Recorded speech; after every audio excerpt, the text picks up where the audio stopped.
Alléluia. Amen. Dieu, il est bon. Amen.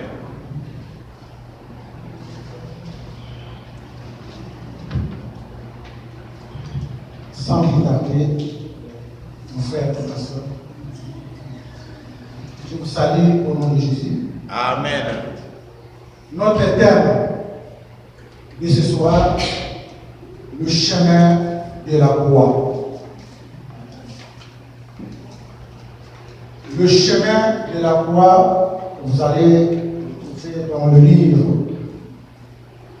Matthieu 26, versets 36 à 75.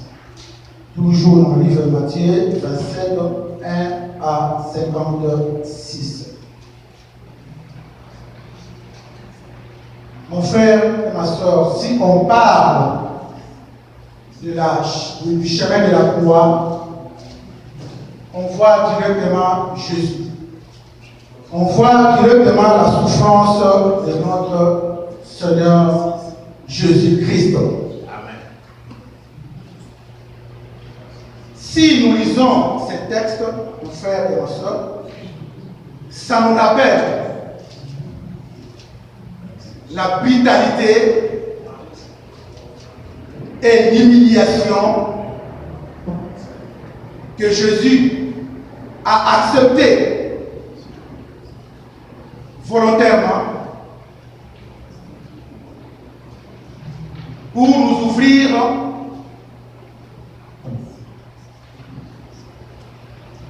le salut. Pourquoi je dis volontairement? Parce que Jésus, quel que soit on dit, on l'a livré, mais Jésus s'est livré lui-même. Parce que l'armée qui est venue arrêter Jésus, cette armée n'est pas plus forte ou forte que l'armée de l'Éternel. Jésus pouvait envoyer son armée, le protéger. Mais comme le temps est venu, Jésus a accepté de se livrer lui-même. Alléluia. Amen. Et c'est pour cela, Jésus, pendant son ministère, si nous lisons ce texte, pendant son ministère, Jésus lui-même a annoncé qu'il sera trahi, qu'il sera livré, il sera arrêté et mis à mort et il sera ressuscité. Mais quand il parlait de ça, parce qu'il parlait toujours à ses disciples, pas à tout le monde, seulement à ses disciples. Mais ses disciples ne le comprenaient toujours pas. Ses disciples ne le comprenaient pas. Mais Jésus l'a rappelé plus d'une fois que je serai livré, je serai arrêté et mis à mort et je serai ressuscité. Comme nous le savons, c'est lui qui a livré Jésus, qui l'a trahi, c'était un de ses disciples. Un de ses disciples qui a trahi Jésus. Et si vous voulez le lire, vous le lisez dans le livre de Marc 8, 31 à 32, et c'est là où vous allez voir que Jésus lui-même annonçait déjà son arrestation, la trahison, l'arrestation, et il sera mort et il sera ressuscité. C'est écrit dans le livre de Marc 8, 31 à 33, Matthieu 26, verset 2, le livre de Marc 10, 33 à 34. Vous les lire, vous allez le voir. Comment Jésus lui-même annonçait déjà. Mais quand il annonçait, Jésus était correct. Il était correct vis-à-vis à ses disciples. Quelque soit Pierre même a dit, ça ne se fera jamais. Et c'est là où Dieu lui-même, Jésus a dit que arrière de moi Satan. Parce qu'il n'était pas encore temps. Mais si nous continuons, nous lisons ce texte, nous allons voir que Quand le temps était venu, c'est là où nous sommes aujourd'hui. Quand le temps a été venu, Jésus a changé directement son attitude. Jésus est devenu Christ. Lui-même a dit, mon âme est triste jusqu'à la mort. Vous pouvez le voir dans le livre de Matthieu 26, 36 à 38. Jésus dit, mon âme est triste jusqu'à la mort. Comprenez qu'avant, quand il parlait de sa mort, il était correct. Parce qu'il annonçait. Parce que c'est écrit dans la Bible, il faut que la parole s'accomplisse. Mais au moment où le temps était venu, Jésus était triste. Jésus a dit à ses disciples que mon âme est triste jusqu'à la mort. Jésus a vu en face de lui la souffrance. Jésus a vu en face de lui, mon frère et ma soeur, la souffrance. Lui qui est Dieu. Il a vu qu'il est temps pour moi que je serai arrêté. C'est lui-là même qui l'a livré, qui l'a trahi, son propre disciple. Qui l'a trahi, c'est lui-même qui est venu avec les soldats. Jésus a pris ses trois disciples, Jean, Pierre et Jacques. Jésus les a amenés dans le monde des oliviers, qu'on appelle la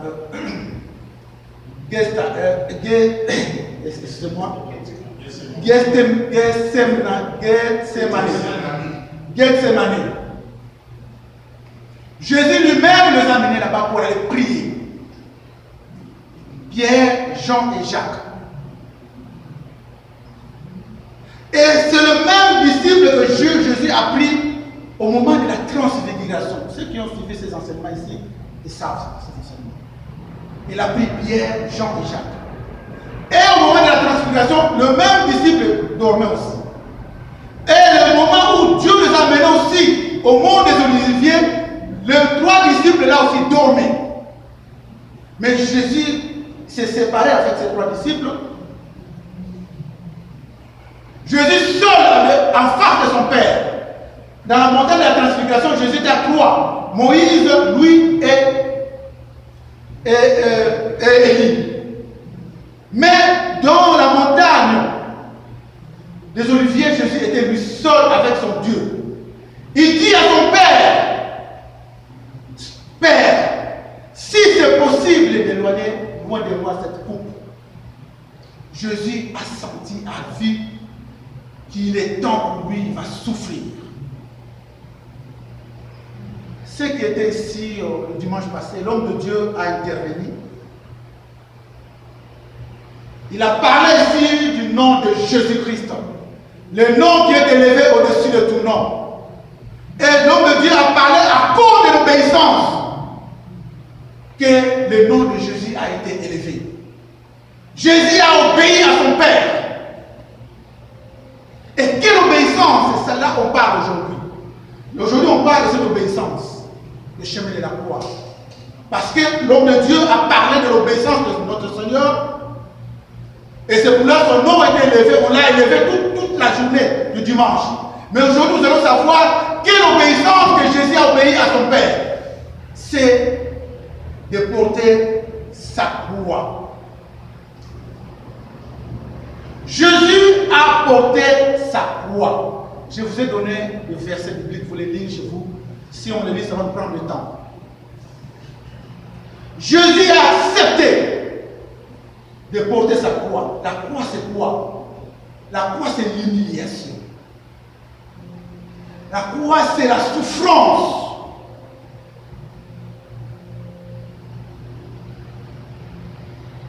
La croix, je ne sais pas quel mot je peux mettre sur cette croix. Sur cette croix, on dit Jésus a porté toutes nos souffrances. Mais Jésus l'a accepté. Jésus l'a accepté de le porter. Jésus l'a accepté de souffrir. Et c'est pour cela que Jésus a dit dans le livre de Matthieu 10, verset 38, celui qui ne prend pas sa croix ne me suit pas. Celui qui ne prend pas sa croix ne me suit pas. Et celui qui ne prend pas sa croix n'est pas à moi. Mon frère, ma soeur,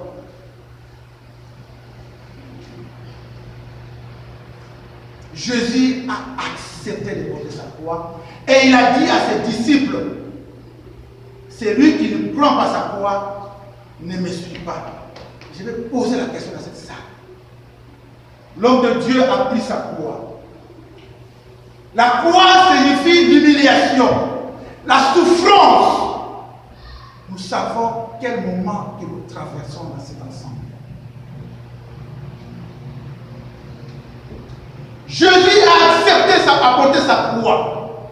Cette croix signifie la souffrance, l'humiliation. Jésus a été foulé à pied. Nous savons tous ce qui se passe dans cet ensemble. L'homme de Dieu a porté sa croix. Il représente Jésus.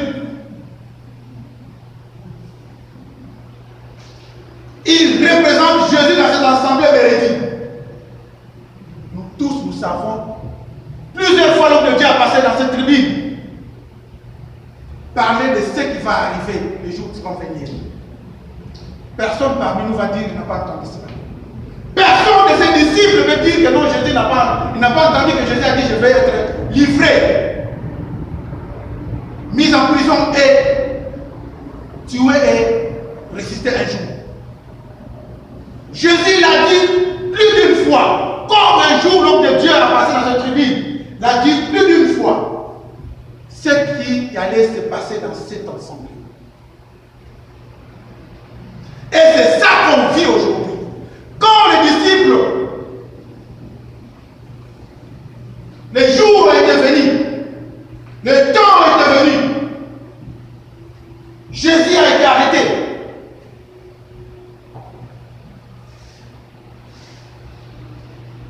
Jésus était jugé par des païens. Et Jésus, on a mis sur sa tête une couronne d'épines. Et à la fin, on a donné sa croix. Cette croix de souffrance. Cette croix de l'humiliation. Jésus l'a accepté. On a craché même dans son visage. On l'a frappé. On l'a même déshabillé. Et où étaient ses disciples dans ce temps-là? Où étaient ses disciples dans ce temps-là? Au moment où on l'avait arrêté, jusqu'à la montagne qu'on appelle la montagne de Golgotha.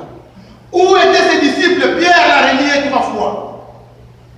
Ceux qui disaient à Jésus, Maître, Seigneur, où était-il au moment de sa souffrance, au moment où il avait porté sa croix?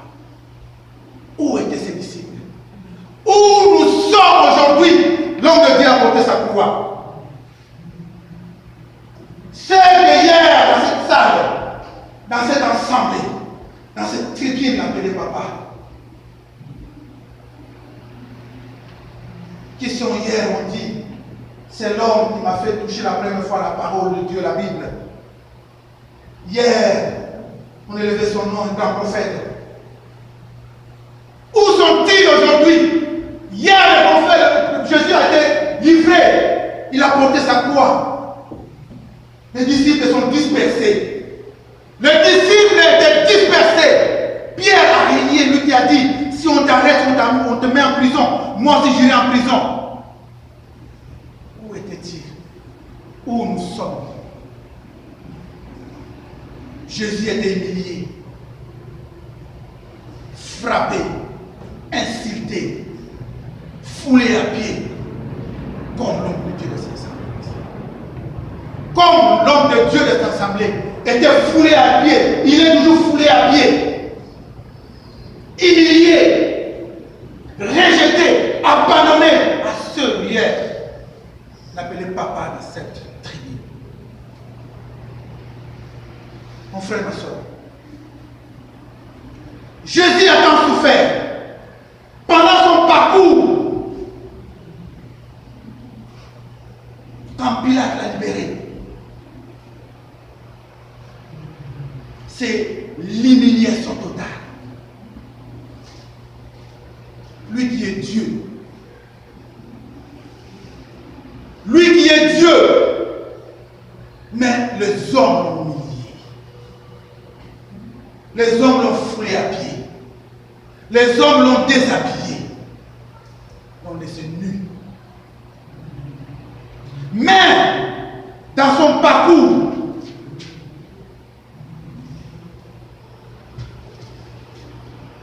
Jésus,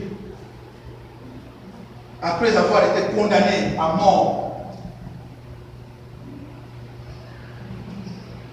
Jésus a tombé 3 fois dans son parcours. 3 fois. Jésus dans son parcours, avec sa croix. Jésus a rencontré sa maman, Marie. Jésus dans son parcours, on a demandé quelqu'un, un inconnu, Simon de Cyrène, de porter, on l'a forcé de porter la croix de Jésus. Où étaient ses disciples? À la place de Simon de Cyrène, il fallait que ses disciples puissent porter cette croix de Jésus. Mais c'était un inconnu qui a pris, qui a accepté de porter la croix de Jésus. Dans ce temps-là, où étaient ses disciples?